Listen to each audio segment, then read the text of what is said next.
E aí, Brasil, é mais um vídeo meu aqui no canal. E meu nome é Maurílio Gomes, estava aqui sumido porque a gente mora aqui em comunidade e tem uma obra aqui do lado e que faz muito barulho, como se a obra fosse aqui dentro de casa. Enfim, esse é o canal Por Outra Educação. Se é a sua primeira vez aqui, seja muito bem-vindo. Se inscreva aí no canal, assine as notificações, porque você ajuda, sendo um espectador, a financiar concursos de leitura para moradores de periferia e um projeto aqui de contação de história para a primeira infância.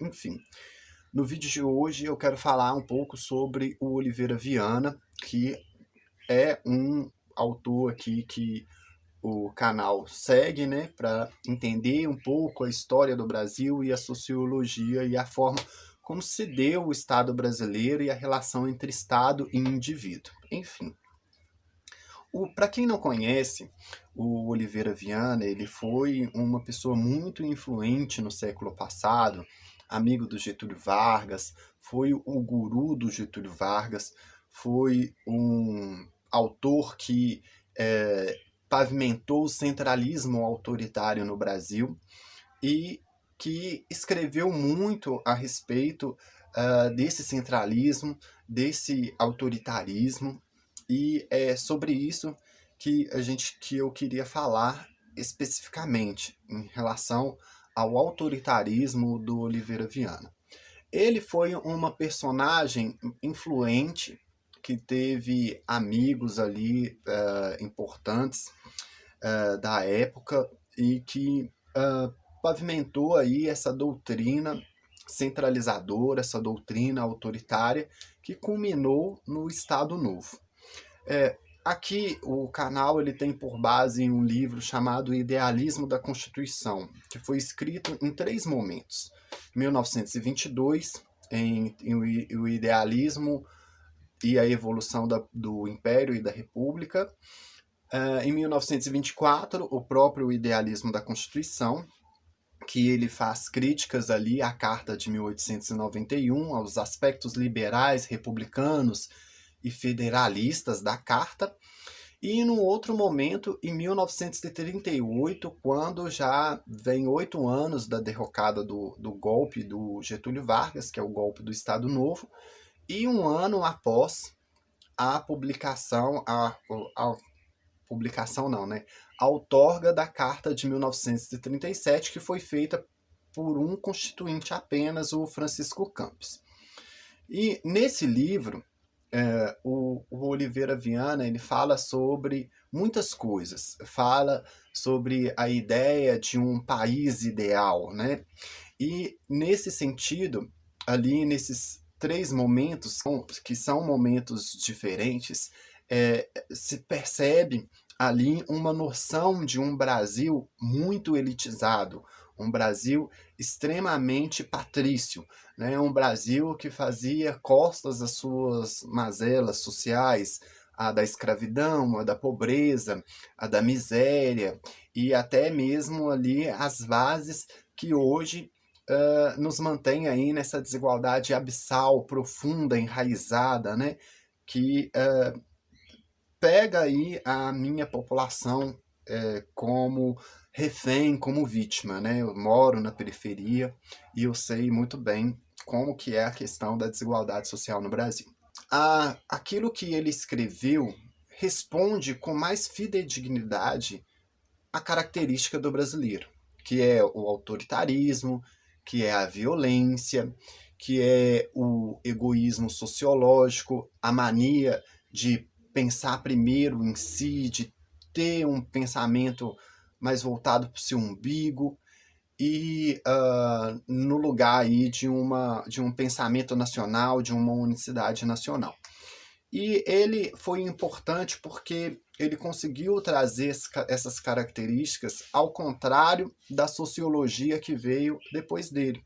Ao contrário de Fernando de Azevedo, ao contrário de Gilberto Freire, de Sérgio Buarque de Holanda. E ele consegue traduzir com mais realidade e sem medo de poder falar que na raiz da formação do brasileiro está o autoritarismo, está a violência, está a vontade de se dar bem em tudo. E por isso eu escolhi o Oliveira Viana para ser uma base daquilo que a gente precisa de compreender mais lá na frente.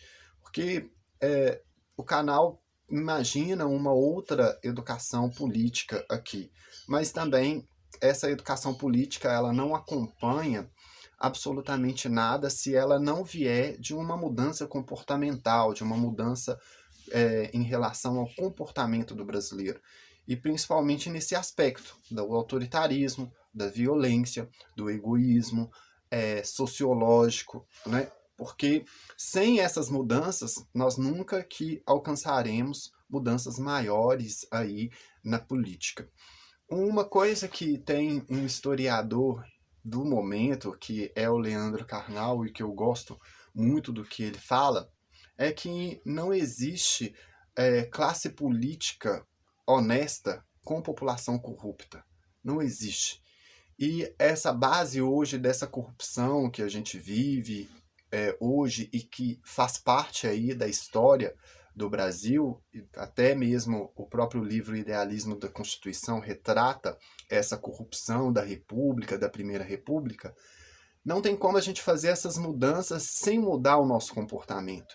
E por isso que ele é importante para a gente repensar aí a política. Porque para a gente tratar a política, a gente tem que entender ela como um reflexo nosso, né? E ela é um reflexo daquilo que o brasileiro guarda no seu comportamento, daquilo que o brasileiro faz na sua individualidade, que é o corpo, né, menor do Estado, é o corpo menor da sociedade. Então não tem como a gente fazer grandes mudanças sem pensar aí na base do comportamento, que é a raiz de todos os grandes males que o Brasil vive, né? Da falta de pensamento nacional, na falta de um discurso, vamos dizer, que trate a questão dos problemas sociais da nação como prioridade, vencendo interesses locais e menores, né? Então a gente precisa de ter essa compreensão do comportamento do brasileiro que reflete na política.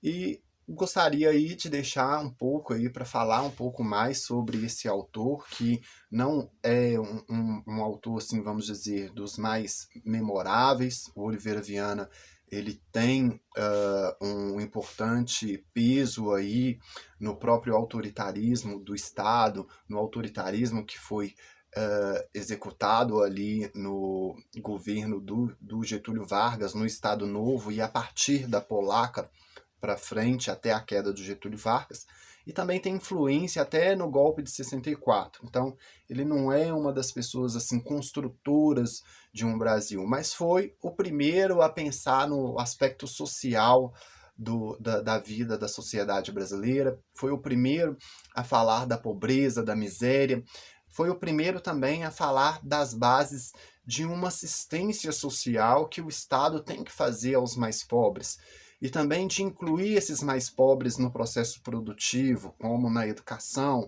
também no estabelecimento de pequenos comércios, de pequenos, vamos dizer, empreendimentos, para que todo mundo tenha garantido aí o seu direito ao trabalho e o direito à subsistência.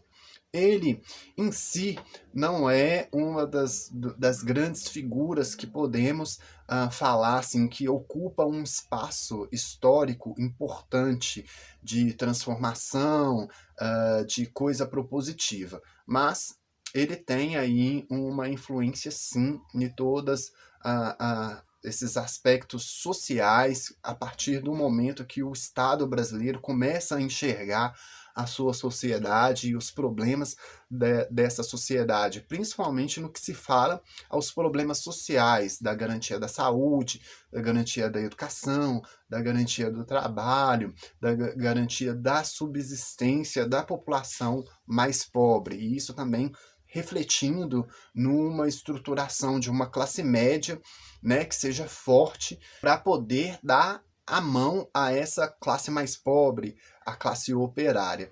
o Oliveira Viana, ele trata com muita fidelidade a história do Brasil, que sempre foi muito patrícia, que sempre privilegiou quem não deveria ser privilegiado.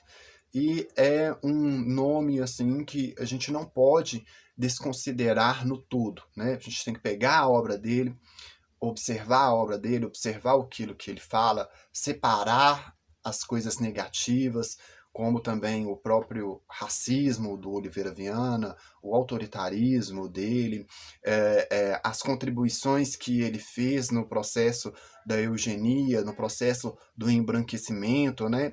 E mesmo assim tendo as suas contradições que são do próprio ser humano, né?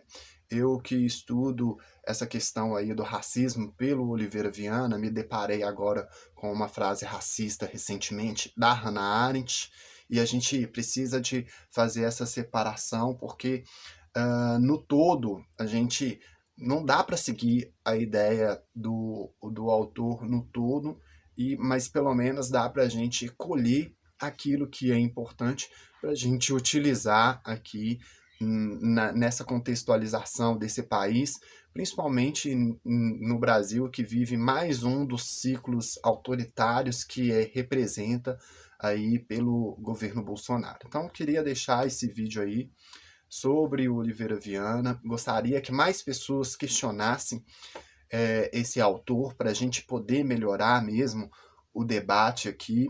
E por mais que ele tenha sido racista, eugenista, um mulato racista, imagina, olha a contradição que existe nisso. Um cara que não se identificava como um negro, mas via ali em todo aquele sistema eugenista e buscava ali uma narrativa para poder se desvencilhar desse racismo que ele mesmo alimentava.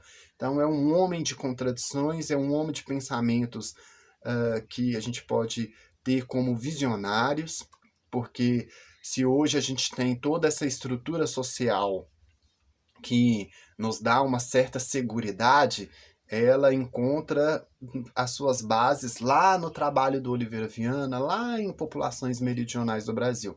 Então, assim, ele, por mais que tenha sido racista, contribuído com o eugenismo, contribuído com o movimento integralista, que era aí mais uma reação do nazismo na Alemanha.